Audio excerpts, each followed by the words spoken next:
अच्छे लोगों के साथ हमेशा बुरा क्यों होता है? गीता में श्री कृष्ण ने दिया है अर्जुन को इसका जवाब। श्री कृष्ण ने अर्जुन को जवाब देते हुए समझाई है, ये बात लोगों को उनके कर्मों का फल हमेशा मिलता है।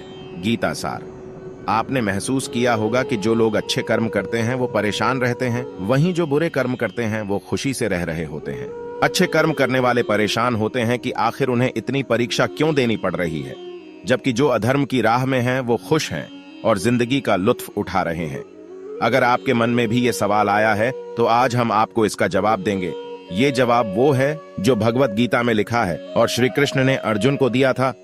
भगवत गीता में वर्णित कथा के अनुसार जब भी अर्जुन के मन में कोई दुविधा होती थी तो वो श्री कृष्ण के पास पहुंच जाते थे। एक बार की बात है, अर्जुन ने भगवान श्री कृष्ण के समीप आकर कहा कि वो दुविधा में हैं और इसका जवाब वो श्री कृष्ण से चाहते हैं। श्री कृष्ण ने पूछा कि क्या सवाल है? अर्जुन ने कहा, मुझे ये जानना है कि अच्छे लोगों के साथ हमेशा बुरा ही क्यों होता है, वहीं बुरे लोग खुशहाल दिखते हैं। अर्जुन के मुंह से ऐसी बातें सुनकर श्री कृष्ण मुस्कुराए और कहा, मनुष्य जैसा सोचता है और महसूस करता है वैसा कुछ नहीं होता है, बल्कि अज्ञानता की वजह से वो सच्चाई नहीं समझ पाता है। अर्जुन उनकी ये बात समझ नहीं पाए। इसके बाद श्री कृष्ण ने क्या कहा वो जानते हैं। श्री कृष्ण ने अर्जुन से कहा, पार्थ, मैं तुम्हें एक कथा सुनाता हूं, उसे सुनकर तुम समझ जाओगे कि हर प्राणी को उसके कर्म के हिसाब से ही फल मिलता है। प्रकृति हर किसी को अपनी राह चुनने का मौका देती है। अब वो मनुष्य की इच्छा पर निर्भर करता है कि उसे धर्म की राह चुननी है या अधर्म की। कथा शुरू करते हुए श्री कृष्ण ने कहा, एक नगर में दो पुरुष रहा करते थे। एक पुरुष व्यापारी था जिसके जीवन में धर्म की बहुत महत्ता थी। वो पूजा पाठ में यकीन रखता था। वो हर रोज मंदिर जाता था और दान धर्म भी करता था और हर रोज भगवान की पूजा करता था। वहीं दूसरा पुरुष बिल्कुल विपरीत था। वो हर रोज मंदिर तो जाता था लेकिन पूजा करने नहीं, बल्कि मंदिर के बाहर से जूते चप्पल चुराने। उसे दान और धर्म से कोई लेना देना नहीं था। समय बीतता गया और एक दिन बहुत जोर की बारिश हो रही थी। इस वजह से मंदिर में पुजारी के अलावा कोई नहीं था।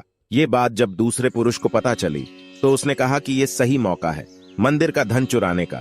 पंडित से नजर बचाकर उसने मंदिर का सारा धन चुरा लिया। उसी समय धर्म कर्म में विश्वास रखने वाला व्यक्ति भी मंदिर पहुंचा। दुर्भाग्य से मंदिर के पुजारी ने उसे ही चोर समझ लिया और चिल्लाने लगे। वहां लोग एकत्र हो गए और उसे बहुत मारा। किसी तरह वो बचते बचाते वहां से निकला तो दुर्भाग्य ने उसका साथ वहां भी नहीं छोड़ा। मंदिर के बाहर वो एक गाड़ी से टकरा गया और घायल हो गया।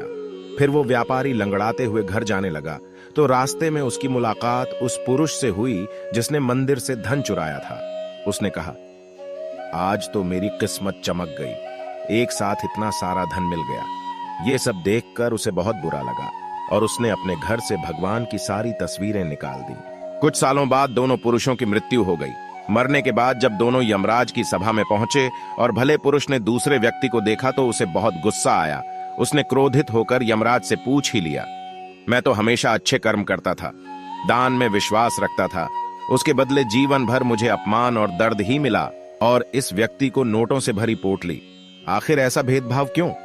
इस पर यमराज ने कहा, पुत्र, तुम गलत समझ रहे हो। जिस दिन तुम्हारी गाड़ी से टक्कर हुई थी वो दिन तुम्हारे जीवन का आखिरी दिन था, परंतु तुम्हारे अच्छे कर्मों की वजह से तुम्हारी मौत सिर्फ एक छोटी से चोट में बदल गई। तुम इस दुष्ट व्यक्ति के बारे में जानना चाहते हो। दरअसल इसके भाग्य में राजयोग था, मगर इसके कुकर्मों और अधर्म की वजह से वो सिर्फ एक छोटी सी धन की पोटली में बदल गया। कथा सुनाने के बाद श्री कृष्ण अर्जुन से कहते हैं, पार्थ, क्या अब तुम्हें तुम्हारे सवाल का जवाब मिल गया?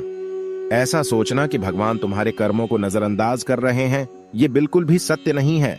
भगवान हमें कब क्या किस रूप में दे रहा है मनुष्य को समझ में नहीं आता है, मगर आप अच्छे कर्म करते रहें तो भगवान की कृपा हमेशा बनी रहती है।